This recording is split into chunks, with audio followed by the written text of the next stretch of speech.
శ్రీమాత్రే నమః. అమ్మవారివి స్వామివారివి పాదాలు చూస్తూ ఉంటారు కదా.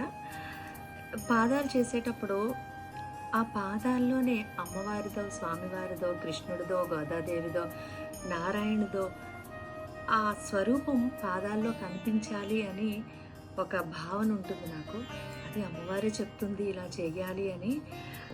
ఇప్పుడు స్వామివారివి అమ్మవారివి అలంకరిస్తున్న వస్తువులు కొన్ని చూపిస్తాను చూడండి. ఇవి పట్టేలు. అమ్మవారికి అలంకరిస్తూ ఉంటాను, కన్నయ్యకి అలంకరిస్తుంటాను. హారాలు దుర్గాదేవికి అని చెప్పి తీసుకున్నాము. ఇవి పట్టేలు. నారాయణుడికి శంఖచక్ర నామాలు, పరమశివుడికి నామాలు, సూర్యుడు చంద్రుడు, అమ్మవారికి కిరీటాలు, మువ్వల పట్టేలు, పొళ్ళుతో ఉన్న పట్టేలు. ఇలాగా మన ఇష్టం ఎన్ని అలంకరించుకుంటుందో అమ్మ చెప్పలేం.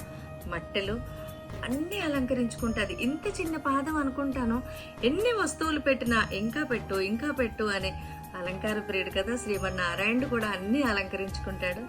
ఇది నా అమ్మవారివి స్వామివారివి సామ్రాజ్యం. శంఖచక్ర నామాలతో దగదగా మెరిసిపోతున్న శ్రీ స్వామివారి దివ్య చరణార విందములు.